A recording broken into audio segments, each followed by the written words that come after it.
Dipersembahkan oleh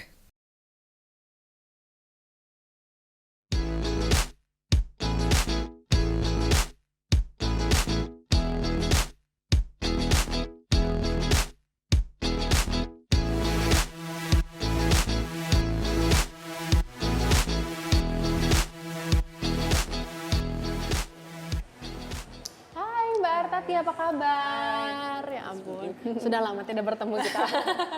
Mbak Artati, ini kan aku tadi sempat beberapa melihat ruangan-ruangan yang ada di Moto-Moto ya. Ini aku jadi penasaran sebenarnya Moto-Moto tuh konsep dasarnya apa sih?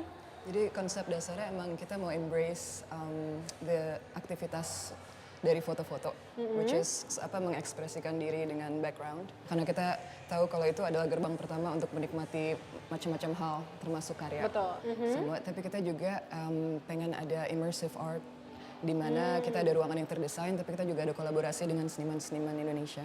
Oh gitu. Nah ngomongin soal kolaborasi dengan seniman Indonesia ini untuk misalnya kan kayak misalnya ini di satu ruangan terus ada ruangan yang lain itu kan pasti hasil karya seniman ya yang dibawa oleh Moto-Moto itu tuh kerjasamanya apakah senimannya yang approach ke Moto-Moto atau mungkin Moto-Moto punya list seniman nih kira-kira yang masuk konsepnya apa untuk diajak itu gimana? Memang kita banyak beberapa seniman yang emang kita udah list karena kita emang suka dengan karyanya dan emang sangat amat cocok untuk pembukaan Moto-Moto. Tapi untuk kedepannya kita tidak menutup misalnya ada proposal dari seniman yang emang lihat ada ruangan terus oh wow ini kayaknya aku bisa nih berkarya di sini.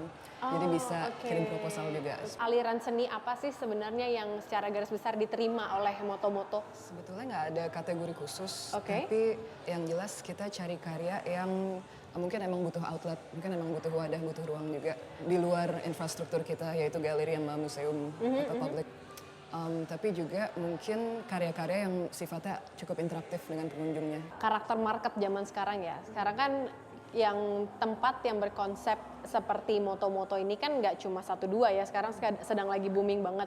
Dan itu menjadi incaran para millennials untuk update konten sosial media, untuk mereka hunting foto. Apakah memang itu targetnya Moto-Moto? Mungkin itu gerbang pertamanya kita untuk membuka mereka untuk datang ke sini. Tapi kita juga menyediakan informasi cukup banyak mengenai karya dan kayak konsep dari peruangan. Dan kita harapkan mereka akan tertarik untuk mencari tahu lebih banyak mengenai senimannya atau karyanya. Ada nggak sih satu ruangan spesifik yang misalnya satu ruangan ini hasil karya seniman A, satu ruangan ini hasil karya seniman B gitu? Untuk saat ini kita ada beberapa ruangan yang memang terdesain secara site spesifik oleh beberapa seniman. Ada ruangannya Mulyana, seniman Bandung yang berbasis di Jogja. Judulnya She Remembers.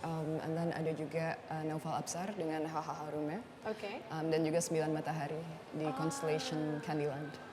Jadi itu memang satu ruangan itu didesain oleh satu orang seniman saja. Di Moto-Moto ini kan tadi seperti yang udah saya jalanin ya, dari opening room, ada batik room, ada macam-macam. Setiap perpindahan ruang itu kan langsung konsepnya 180 derajat gitu ya. Itu bisa diceritain nggak sih mungkin ruangan-ruangannya itu filosofinya apa?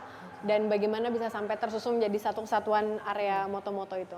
Jadi emang dari awal kan kita kolaborasi dengan Studio Mata, diketuai oleh Felix Cahyadi dan Agra Suseno. Mereka mendesain beberapa ruangan yang emang ingin mengangkat budaya Indonesia. Dimulai dari ruangan yang pertama tadi kamu masukin, itu kan dimulai dengan titik.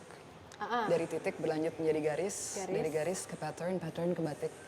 Di ruangan batik itu kita juga ngangkat misalnya motif-motif batik Indonesia dan di situ disebutkan di captionnya misalnya kayak motif kawung, motif floral yang tradisional. Dan dari situ berlanjut ke warna.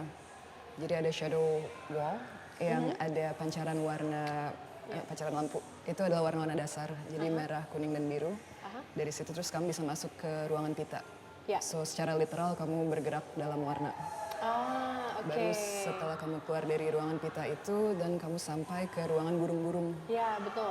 Nah itu burung-burung sebenarnya bentuknya cukup geometris agar mudah dicerna. Tapi juga itu adalah burung-burung endemik. Kita pengen angkat awareness itu. Jadi burung-burung seperti jalak Bali, kasuari, cendawasih. Ya betul. Oh gitu. Oke Mbak Artati, terima kasih banyak atas waktunya. Aku jadi benar-benar terbuka nih ya. Aku sama ini ngeliat, moto-moto nih buat foto-foto seru banget. Tapi ternyata banyak sekali seni-seni yang luar biasa yang bisa kita pelajari dari kunjungan sesimpel datang ke moto-moto ya.